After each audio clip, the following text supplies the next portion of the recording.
നമസ്കാരം. Middle east വാർത്തകളിലേക്ക് സ്വാഗതം. ആദ്യം നോക്കാം പ്രധാന വാർത്തകൾ. ഡോക്ടർ ഹാരിസ് ചിറക്കലിനെതിരായ മെഡിക്കൽ കോളേജ് അധികൃതരുടെ ആരോപണങ്ങൾ പൊളിഞ്ഞു. ഡോക്ടറുടെ മുറിയിൽ നിന്നും പുതിയ ശസ്ത്രക്രിയാ ഉപകരണം കണ്ടെത്തിയെന്ന പ്രിൻസിപ്പലിന്റെ വാദം തെറ്റെന്ന രേഖകൾ. കണ്ടെത്തിയത് നന്നാക്കാൻ കൊണ്ടുപോയ ഉപകരണം സ്ഥിരീകരിച്ച സർവീസ് നടത്തിയ സ്ഥാപനം. തന്നെ കൊടുക്കാൻ ആസൂത്രിത നീക്കമെന്ന ഹാരിസ്. പിന്തുണയുമായി പ്രതിപക്ഷ നേതാവും ഡോക്ടർമാരുടെ സംഘടനയും.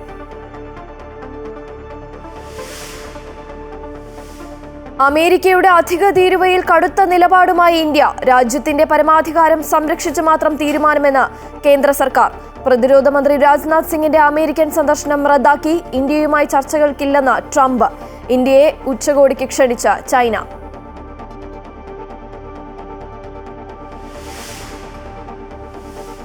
തെരഞ്ഞെടുപ്പ് കമ്മീഷനെതിരെ വീണ്ടും രാഹുൽ ഗാന്ധി. കമ്മീഷൻ രാജ്യദ്രോഹം നടത്തുന്നുവെന്നും ഉടൻ ഡിജിറ്റൽ ഡാറ്റ കൈമാറണമെന്നും രാഹുൽ. രേഖാമൂലം പരാതി നൽകിയില്ലെങ്കിൽ രാഹുൽ മാപ്പ് പറയണമെന്ന് തെരഞ്ഞെടുപ്പ് കമ്മീഷൻ. ബംഗളൂരുവിൽ രാഹുലിന്റെ മെഗാ റാലി. രാഹുലിന്റെ പോരാട്ടത്തിന് പിന്തുണ പ്രഖ്യാപിച്ച് ജിദ്ദ OICC മലപ്പുറം ജില്ലാ കമ്മിറ്റി.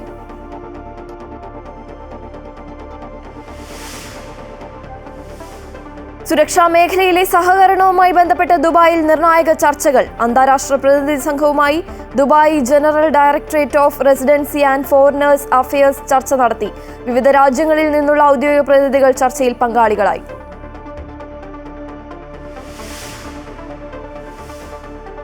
ഏഷ്യ കപ്പ് ക്രിക്കറ്റ് ടൂർണമെന്റിലെ മത്സരങ്ങളുടെ വ്യാജ ടിക്കറ്റുകൾ വ്യാപകം. ടിക്കറ്റ് വിൽപ്പന വ്യാജ സൈറ്റുകളിലൂടെ. വ്യാജ സൈറ്റുകൾ വഴി ലഭിക്കുന്ന ടിക്കറ്റുകൾക്കായി ശ്രമിക്കരുതെന്ന് മുന്നറിയിപ്പ്.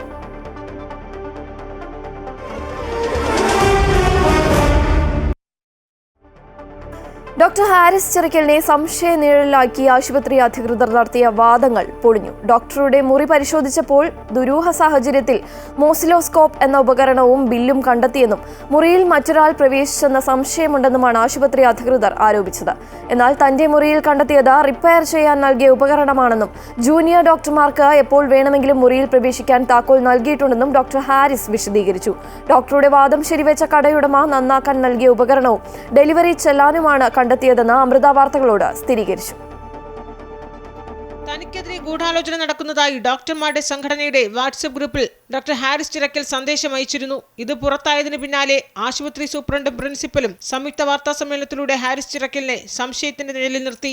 ഓഗസ്റ്റ് 7-ന് ഹാരിസ് ചിറക്കലിന്റെ ഓഫീസ് മുറി തുറന്നപ്പോൾ മോസിലോസ്കോപ്പ് എന്ന ഉപകരണം കണ്ടെത്തി. ഇത് കാണാതായ ഉപകരണമാണോ എന്ന് വ്യക്തത വരുത്താൻ തൊട്ടടുത്ത ദിവസം പരിശോധിച്ചപ്പോൾ മറ്റൊരു ബോക്സിൽ നെഫ്രോസ്കോപ്പും മോസിലോസ്കോപ്പ് വാങ്ങിയതിന്റെ ബില്ലും കണ്ടെത്തി. CCTV പരിശോധിച്ചപ്പോൾ മുറിയിൽ ദുരൂഹ സാഹചര്യത്തിൽ ഒരാൾ കയറുന്നതായി കണ്ടെത്തിയെന്നും ആശുപത്രി അധികൃതർ ആരോപിച്ചു. CCTV നോക്കിയപ്പോൾ അതിൻ്റെ ഉള്ളിൽ വേറെ ആരോ കടന്നതായിട്ട് തോന്നി, ഒരു അടയാളമായി കാണുന്നു.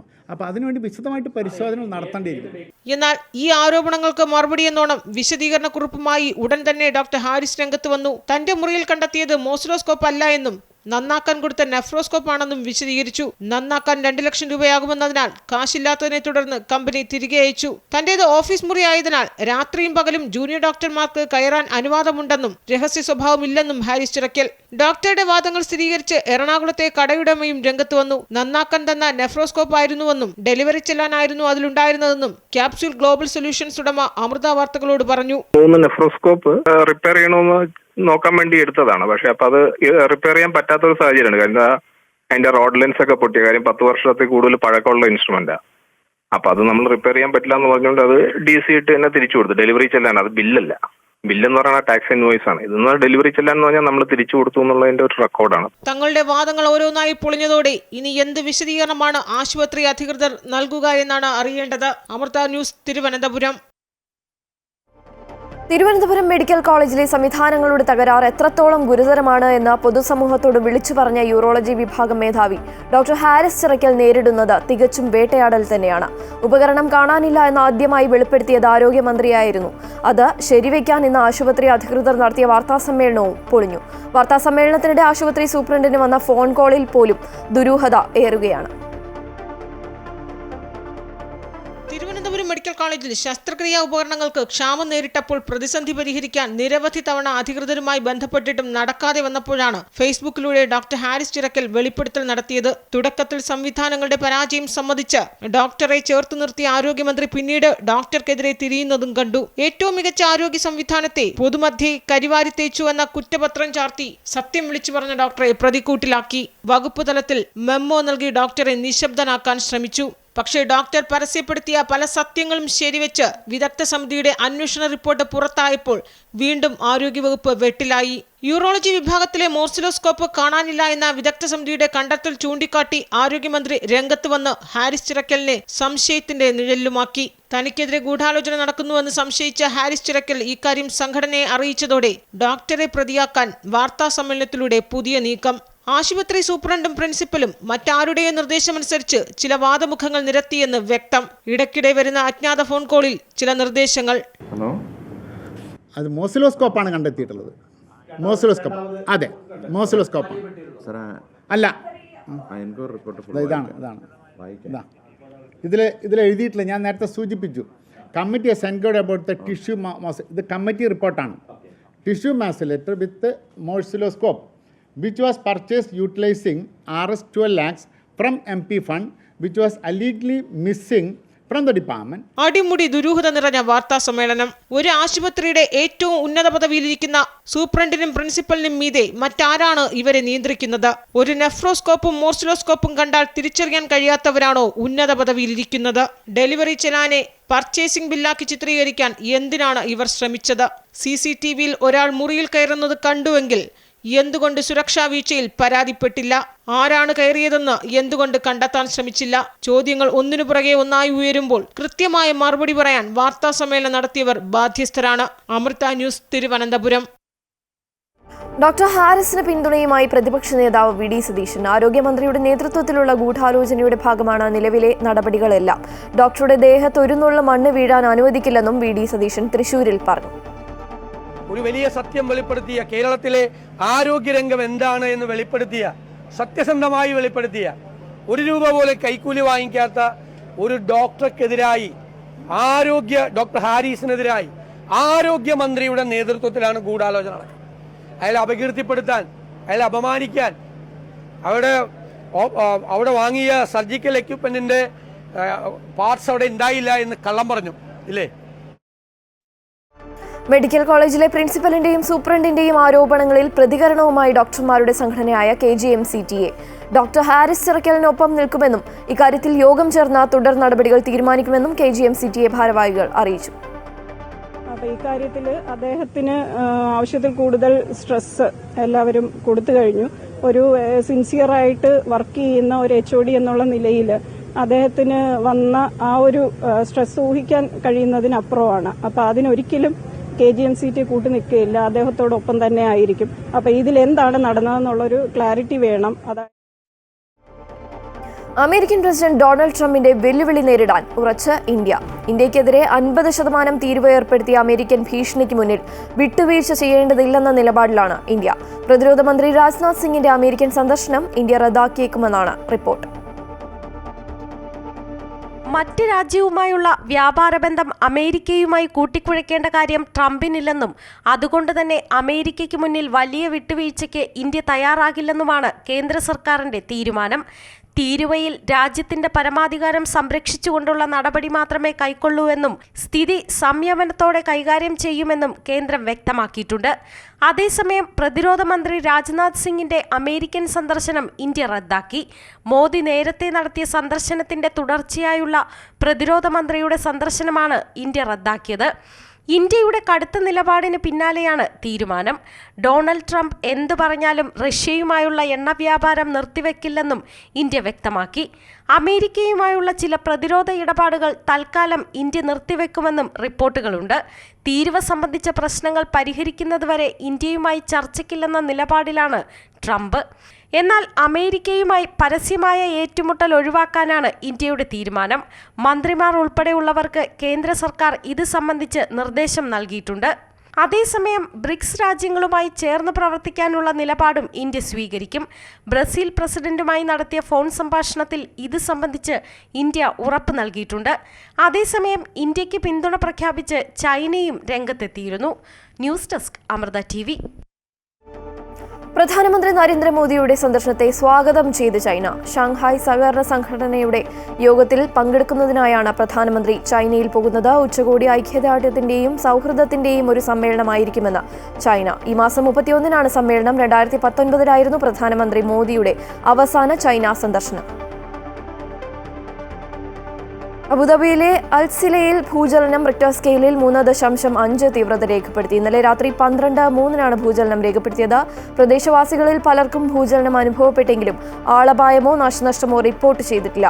അബുദാബി സൗദി അതിർത്തി പ്രദേശമാണ് അൽസില. ഭൂമിക്കടിയിൽ 3 കിലോമീറ്റർ ആഴത്തിലാണ് പ്രഭവ കേന്ദ്രമെന്ന് ദേശീയ കാലാവസ്ഥാ നിരീക്ഷണ കേന്ദ്രം അറിയിച്ചു. സുരക്ഷാ മേഖലയിലെ സഹകരണവുമായി ബന്ധപ്പെട്ട അന്താരാഷ്ട്ര പ്രതിനിധി സംഘവുമായി Dubai general directorate of residency and foreigners affairs ചർച്ചകൾ നടത്തി. പ്രതിസന്ധി കൈകാര്യം ചെയ്യൽ, വിവരസാങ്കേതിക വിദ്യ തുടങ്ങിയ വിഷയങ്ങളിലാണ് വിവിധ രാജ്യങ്ങളിൽ നിന്നുള്ള ഔദ്യോഗിക പ്രതിനിധികളുമായി ചർച്ച നടത്തിയത്. ഗവൺമെന്റ് എക്സ്പീരിയൻസ് എക്സ്ചേഞ്ച് ഓഫീസ് സംഘടിപ്പിച്ച security, safety and crisis management leaders പ്രോഗ്രാമിന്റെ ഭാഗമായി 17 രാജ്യങ്ങളിൽ നിന്നുള്ള 23 ഉന്നത ഉദ്യോഗസ്ഥരാണ് ദുബായിലെത്തിയത്. Dubai general directorate of residency and foreigners affairs director general lieutenant general Mohammed Ahmed Al മറിയും എയർപോർട്ട്സ് അഫയേഴ്സ് സെക്ടറിലെ assistant director general major general Talal Ahmed Al ഷാങ്കിദിയും ചേർന്നാണ് അതിഥികളെ സ്വീകരിച്ചത്. ദുബായ് ഇന്റർനാഷണൽ എയർപോർട്ടിലെ കമാൻഡ് ആൻഡ് കൺട്രോൾ സെന്ററിൽ നടന്ന കൂടിക്കാഴ്ചയിൽ ദുബായിയുടെ ആധുനിക സുരക്ഷാ സംവിധാനങ്ങൾ പരിചയപ്പെടുത്തി. സുരക്ഷ, പ്രതിസന്ധി കൈകാര്യം ചെയ്യൽ, റിസ്ക് മാനേജ്മെന്റ്, വിവരസുരക്ഷ തുടങ്ങിയ കാര്യങ്ങളിൽ GDRFA ദുബായ് നടപ്പാക്കുന്ന മികച്ച രീതികൾ ഉദ്യോഗസ്ഥർക്ക് വിശദീകരിച്ചു കൊടുത്തു. യാത്രക്കാരുടെ സുരക്ഷ ഉറപ്പാക്കാനും അടിയന്തര ഘട്ടങ്ങളിൽ അതിവേഗം പ്രതികരിക്കാനും സഹായിക്കുന്ന ഡിജിറ്റൽ സംവിധാനങ്ങളും സാങ്കേതിക വിദ്യകളും പ്രതിനിധി സംഘം നേരിട്ട് കണ്ട് മനസ്സിലാക്കി. ദുബായ് വിമാനത്താവളത്തിലെ ടെർമിനൽ 3-ലുള്ള 24 മണിക്കൂറും പ്രവർത്തിക്കുന്ന സേവന കേന്ദ്രവും സംഘം സന്ദർശിച്ചു. Amrita news, Dubai. ഔദ്യോഗിക സന്ദർശനത്തിനായി UAE രാഷ്ട്രപതി Sheikh Mohammed bin Zayed Al Nahyan റഷ്യയിലെത്തി. സന്ദർശനത്തിന്റെ ഭാഗമായി ഉഭയകക്ഷി വ്യാപാര നിക്ഷേപ കരാറിൽ റഷ്യയും UAEയും ഒപ്പുവെച്ചു. ഷെയ്ഖ് മുഹമ്മദിന്റെയും റഷ്യൻ പ്രസിഡന്റ് വ്ളാഡിമിർ പുടിന്റെയും സാന്നിധ്യത്തിൽ UAE വിദേശ വ്യാപാര മന്ത്രി doctor Thani bin Ahmed Al സയൂദിയും റഷ്യൻ സാമ്പത്തികകാര്യ മന്ത്രി മാക്സിം റെസ്തനിക്കോവുമായാണ് കരാറിൽ ഒപ്പുവെച്ചത്. സാമ്പത്തിക മേഖലയിലെ സാങ്കേതികത, ആരോഗ്യമേഖല, ഗതാഗതം, ചരക്ക് നീക്കം, പ്രൊഫഷണൽ സേവനങ്ങൾ എന്നിവയാണ് കരാറിൽ ഉൾപ്പെടുത്തിയത്. മോസ്കോയിലെ ക്രെംലിനിൽ Russian president Vladimir Putin UAE president Sheikh Mohammed bin Zayed Al നഹ്യാന് സ്നേഹോഷ്മള വരവേൽപ്പാണ് നൽകിയത്. സൗദിയിൽ അന്താരാഷ്ട്ര ബ്രാൻഡുകളുടെ ട്രേഡ് മാർക്കുകൾ വ്യാജമായി ഉപയോഗിച്ച് സ്വർണ്ണാഭരണങ്ങൾ നിർമ്മിച്ച് വിതരണം ചെയ്തിരുന്ന അനധികൃത ആഭരണ ഫാക്ടറിയിൽ സൗദി വാണിജ്യ മന്ത്രാലയം റെയ്ഡ് നടത്തി. ഇവിടെ നിന്ന് 9.2 കിലോഗ്രാം ഭാരമുള്ള 1368 സ്വർണ്ണാഭരണങ്ങൾ പിടിച്ചെടുത്തു.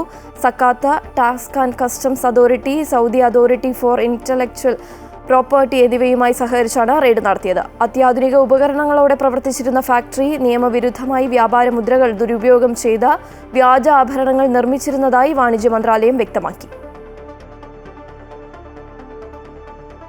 സൗദിയുടെ തലസ്ഥാന നഗരിയായ റിയാദിലെ ജനവാസ കേന്ദ്രങ്ങളിൽ സൗജന്യ നിയന്ത്രിത പാർക്കിംഗ് സൗകര്യം നടപ്പാക്കാൻ തുടങ്ങിയതായി റിയാദ് പാർക്കിംഗ് പ്രോജക്ട് അറിയിച്ചു. റിയാദിൽ പബ്ലിക് പാർക്കിംഗ് വ്യവസ്ഥാപിതമാക്കാനും കൈകാര്യം ചെയ്യാനും നിയമവിരുദ്ധമായ പാർക്കിംഗ് രീതികൾ കുറയ്ക്കാനും വാണിജ്യ തെരുവുകളിൽ നിന്ന് ജനവാസ കേന്ദ്രങ്ങളിലേക്ക് വാഹനങ്ങൾ വഴിതിരിച്ചു വിടുന്നത് കുറയ്ക്കാനുമാണ് പദ്ധതിയിലൂടെ ലക്ഷ്യമിടുന്നത്.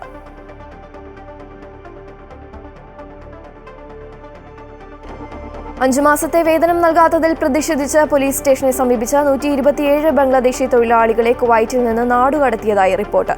തൊഴിലുടമയ്ക്കെതിരെ ഔദ്യോഗിക പരാതി നൽകാൻ ഫിൻറ്റാസ് പോലീസ് സ്റ്റേഷന് പുറത്ത് സംഘം കൂടിയതിനെതിരെയാണ് അധികൃതരുടെ നടപടി. കൂടാതെ പ്രതിഷേധത്തിനിടെ 50 ഇന്ത്യക്കാരെയും 30 നേപ്പാളി പ്രവാസികളെയും കസ്റ്റഡിയിൽ എടുത്തുവെങ്കിലും അവരെ നാടുകടത്തിയോ എന്ന് വ്യക്തമല്ല. കുവൈറ്റിൽ പ്രവാസികൾ ബഹുജന പ്രതിഷേധങ്ങളിൽ പങ്കെടുക്കുന്നത് കർശനമായി നിരോധിച്ചിട്ടുണ്ട്. തൊഴിൽ സംബന്ധമായ പ്രശ്നങ്ങളോ പരാതികളോ ഉണ്ടായാൽ ബന്ധപ്പെട്ട രാജ്യങ്ങളുടെ എംബസികളിൽ അറിയിക്കുകയോ തൊഴിൽ തർക്കങ്ങളുടെ സാഹചര്യത്തിൽ പബ്ലിക് അതോറിറ്റി ഫോർ മാൻപവറിൽ പരാതി സമർപ്പിക്കുകയോ ചെയ്യണമെന്ന് അധികൃതർ നിർദ്ദേശിച്ചു. കുവൈറ്റിൽ പൊതു ഇടങ്ങളിൽ ദീർഘകാലമായി നിർത്തിയിടുകയോ ഉപേക്ഷിക്കുകയോ ചെയ്ത വാഹനങ്ങൾ നീക്കം ചെയ്തു. ഫർവാനിയ മുനിസിപ്പാലിറ്റി അധികൃതർ 489 ഉപേക്ഷിക്കപ്പെട്ട വാഹനങ്ങളാണ് നീക്കം ചെയ്തത്. കഴിഞ്ഞ മാസം ക്ലീനിംഗ് ആൻഡ് റോഡ് ഒക്യുപ്പൻസി വകുപ്പിന്റെ നേതൃത്വത്തിൽ നടത്തിയ പരിശോധനയെ തുടർന്നാണ് നടപടി. ഉപേക്ഷിക്കപ്പെട്ട വാഹനങ്ങളും സ്ക്രാപ്പ് മെറ്റലുകളും ബോട്ടുകളും നീക്കം ചെയ്തവയിൽ പെടും. പരിശോധനയിൽ 516 നിയമലംഘനങ്ങൾ കണ്ടെത്തിയതായും 288 മുന്നറിയിപ്പുകൾ നൽകിയതായും ഡിപ്പാർട്ട്മെന്റ് ഡയറക്ടർ മുഹമ്മദ് അൽജബ അറിയിച്ചു. വിമാനയാത്രയിൽ പവർ ബാങ്കിന്റെ ഉപയോഗം നിരോധിച്ച് ദുബായ് ആസ്ഥാനമായ എമിറേറ്റ് എയർലൈൻസ്. ഒക്ടോബർ 1 മുതൽ നിരോധനം നിലവിൽ വരും. 100 വാട്ട് മണിക്കൂറിൽ ചാർജ് ചെയ്യാൻ ശേഷിയുള്ള പവർ ബാങ്കുകൾ ക്യാബിനിൽ അനുവദിക്കും. പക്ഷേ ഇതുപയോഗിച്ച് ഫോൺ, ടാബ്, ലാപ്ടോപ്പ് ഉൾപ്പെടെയുള്ള ഉപകരണങ്ങൾ ചാർജ് ചെയ്യാനോ വിമാനത്തിനുള്ളിലെ പവർ സപ്ലൈ ഉപയോഗിച്ച് പവർ ബാങ്ക് ചാർജ് ചെയ്യാനോ അനുവദിക്കില്ല. പവർ ബാങ്കുകൾ വിമാനത്തിനുള്ളിൽ സ്റ്റോറേജ് ബിന്നിൽ വയ്ക്കാനും അനുവദിക്കില്ല. യാത്രക്കാരുടെ സീറ്റിന് മുന്നിലുള്ള പോക്കറ്റിലോ താഴെയുള്ള ബാഗിലോ മാത്രമേ ഇവ സൂക്ഷിക്കാവൂ. Lithium ion, lithium polymer battery ഉപയോഗിക്കുന്ന പവർ ബാങ്കുകളുടെ അപകട സാധ്യത മുൻനിർത്തിയാണ് നടപടി.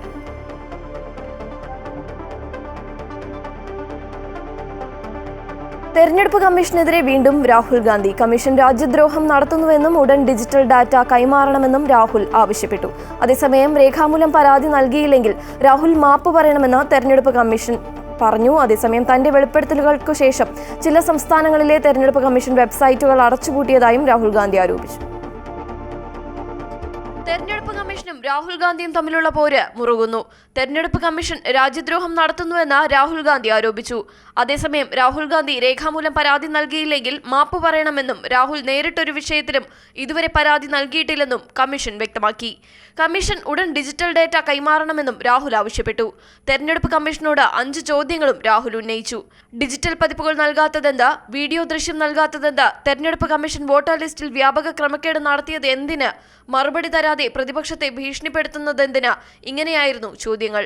വിജയിക്കാമായിരുന്ന പല തെരഞ്ഞെടുപ്പുകളും പരാജയപ്പെട്ടതോടെയാണ് താൻ അന്വേഷണം തുടങ്ങിയതെന്ന് രാഹുൽ വിശദീകരിക്കുന്നു. നരേന്ദ്രമോദി വോട്ട് മോഷ്ടിച്ചാണ് പ്രധാനമന്ത്രിയായതെന്ന് തെളിയിക്കുമെന്ന് രാഹുൽ പറഞ്ഞു. ബംഗളൂരു ഫ്രീഡം പാർക്കിൽ നടന്ന നമ്മുടെ വോട്ട് നമ്മുടെ പോരാട്ടം പ്രതിഷേധ റാലിയിലായിരുന്നു രാഹുലിന്റെ വെല്ലുവിളി. हमारी जो सर्वेस थी, हमारी जो पोलिंग थी, हमें 16, 15 या 16 सीट दे रही थी. यहाँ पे एक लोकसभा चोरी की गई है. ये एक क्रिमिनल एक्ट है. कर्नाटक की जनता के खिलाफ एक क्रिमिनल एक्ट है. വോട്ടർ പട്ടികയിലെ ക്രമക്കേട് ആരോപണങ്ങളിൽ സത്യവാങ്മൂലം സമർപ്പിക്കണമെന്ന തെരഞ്ഞെടുപ്പ് കമ്മീഷന്റെ ആവശ്യത്തിൽ താൻ നേരത്തെ തന്നെ പാർലമെന്റിൽ ഭരണഘടന വെച്ച് സത്യം ചെയ്തതാണെന്നും രാഹുൽ ഗാന്ധി പറഞ്ഞു. അതേസമയം തന്റെ വെളിപ്പെടുത്തലുകൾക്ക് പിന്നാലെ ചില സംസ്ഥാനങ്ങളിലെ തെരഞ്ഞെടുപ്പ് കമ്മീഷൻ വെബ്സൈറ്റുകൾ അടച്ചുപൂട്ടിയതായും രാഹുൽ ഗാന്ധി ആരോപിച്ചു. മഹാരാഷ്ട്ര, ബീഹാർ, ഹരിയാന, മധ്യപ്രദേശ്, രാജസ്ഥാൻ തുടങ്ങിയ സംസ്ഥാനങ്ങളിലെ മുഖ്യ തെരഞ്ഞെടുപ്പ് ഓഫീസർമാരുടെ വെബ്സൈറ്റിൽ പട്ടിക തുറക്കാനാകുന്നില്ല എന്നാണ് പരാതി. ഒന്നും ഒളിക്കാനില്ലെങ്കിൽ പട്ടിക പിൻവലിക്കുന്നതെന്തിനെന്ന് കോൺഗ്രസ് ചോദിച്ചു. ഫാക്ട് ചെക്ക് എന്ന പേരിൽ രാഹുൽ ഗാന്ധിയെ തെരഞ്ഞെടുപ്പ് കമ്മീഷൻ അപമാനിക്കുന്നതിലും കടുത്ത പ്രതിഷേധം ഇന്ത്യ സഖ്യം അറിയിച്ചു. News desk, Amrita TV. Rahul ഗാന്ധിയുടേത് ഞെട്ടിപ്പിക്കുന്ന വെളിപ്പെടുത്തലെന്ന് പ്രതിപക്ഷ നേതാവ് വി ഡി സതീശൻ. ബംഗളൂരു സെൻട്രലിൽ കൃത്രിമത്വത്തിലൂടെ ചേർത്തത് 1 ലക്ഷത്തിലധികം വോട്ടുകൾ. മോദിക്ക് അധികാരത്തിൽ ഇരിക്കാനുള്ള അർഹതയില്ലെന്നും വി ഡി സതീശൻ തൃശൂരിൽ പറഞ്ഞു. നമ്മുടെ ജനാധിപത്യം, നമ്മുടെ ഭരണഘടനാ മൂല്യങ്ങൾ എത്ര വലിയ അപകടത്തിലാണ് എന്നുള്ള അപായകരമായ കാര്യമാണ് ബഹുമാന്യനായ ശ്രീ രാഹുൽ ഗാന്ധി ഇന്നലെ വെളിപ്പെടുത്തിയത്. ഞെട്ടിക്കുന്ന വെളിപ്പെടുത്തലാണ്. തെരഞ്ഞെടുപ്പ് ജയിക്കാൻ വോട്ടർ പട്ടികയിൽ കാണിച്ച കൃത്രിമത്തിന്റെ ഏറ്റവും വലിയ ഉദാഹരണമാണ്. തെരഞ്ഞെടുപ്പ് അട്ടിമറിക്കുന്നതിന്റെ തെളിവുകൾ നിരത്തി രാഹുൽ ഗാന്ധി തുടങ്ങി വെച്ച പോരാട്ടത്തിന് പിന്തുണ പ്രഖ്യാപിച്ചുകൊണ്ട് ജിദ്ദ OICC മലപ്പുറം ജില്ലാ കമ്മിറ്റി ഐക്യദാർഢ്യ സംഗമം സംഘടിപ്പിച്ചു. രാഹുൽ ഗാന്ധിയുടെ വെളിപ്പെടുത്തലുകൾ ഇന്ത്യയിൽ ജനാധിപത്യവും മതേതരത്വവും പുലർന്നു കാണാൻ ആഗ്രഹിക്കുന്ന ഏതൊരു വ്യക്തിക്കും പ്രത്യാശ നൽകുന്നതാണെന്ന് ചടങ്ങിൽ സംസാരിച്ചവർ അഭിപ്രായപ്പെട്ടു. അസീസ് ലാക്കൽ അധ്യക്ഷം വഹിച്ചു. ഇസ്മായിൽ കൂരിപ്പോയിൽ മുഖ്യപ്രഭാഷണം നടത്തി. UM ഹുസൈൻ മലപ്പുറം, സമീർ പാണ്ടിക്കാട് എന്നിവർ സംസാരിച്ചു. ഗാസ കീഴടക്കാനുള്ള ഇസ്രായേൽ പ്രധാനമന്ത്രി ബെന്യാമിൻ നെതന്യാഹുവിന്റെ പദ്ധതിക്ക് ഇസ്രായേൽ മന്ത്രിസഭയുടെ അംഗീകാരം.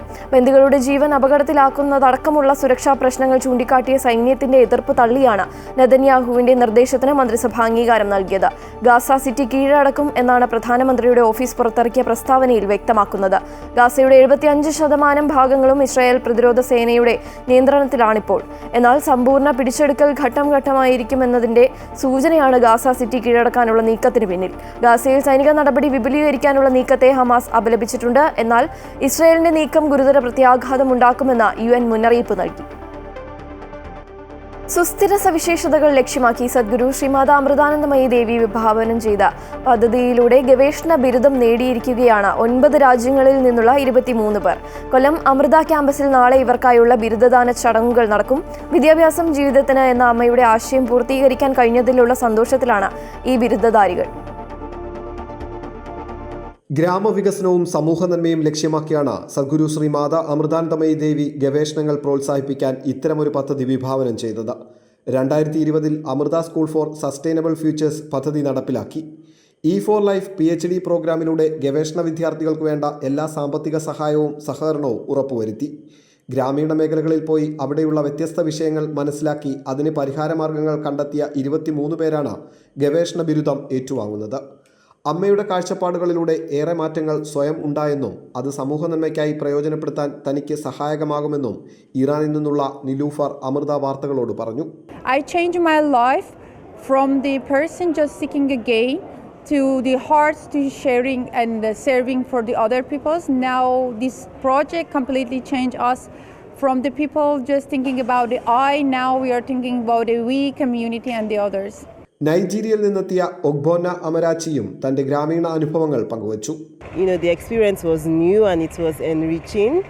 I got to learn about the Indian culture and about how Indian people are very hospitable and very cooperative, and the way they just live a very simple life. So that was also impactful for me because it has highlighted the importance of simplicity in everything that I do.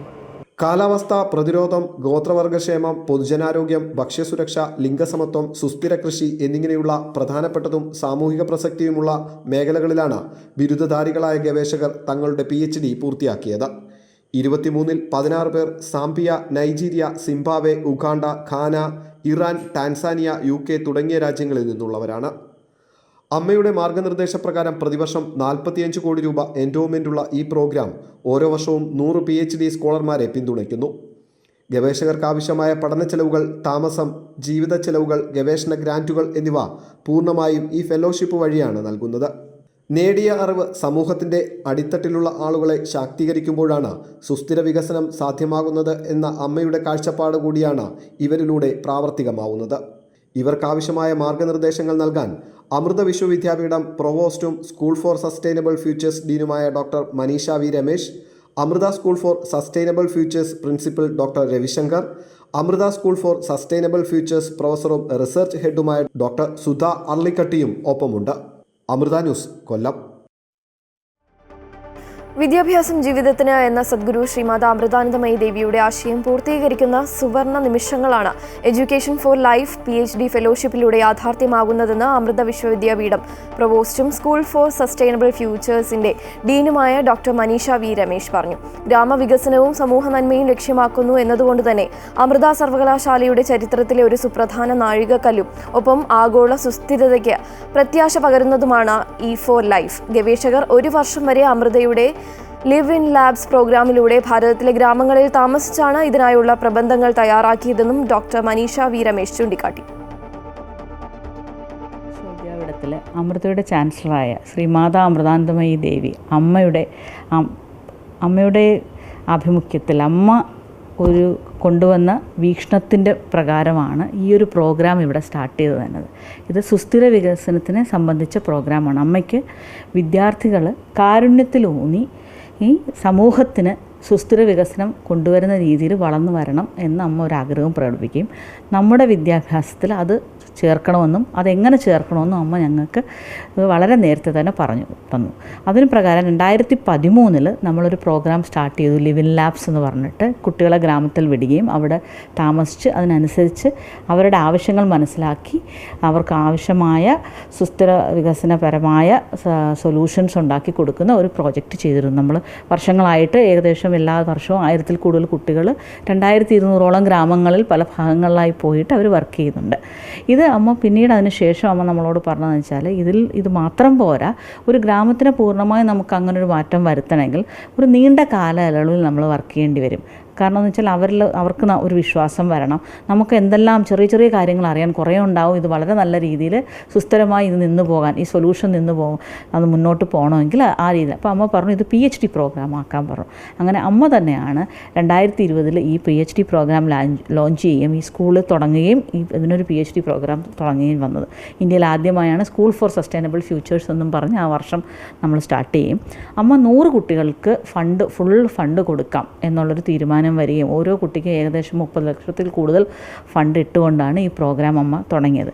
മൊത്തത്തിൽ ഇപ്പോൾ നമുക്ക് ഏകദേശം 120-ൽ കൂടുതൽ കുട്ടികളുണ്ട്. ഇവർ 20ഓളം രാജ്യങ്ങളിൽ നിന്ന്, പല രാജ്യങ്ങളിൽ നിന്നാണ് എത്തിയിരിക്കുന്നത്.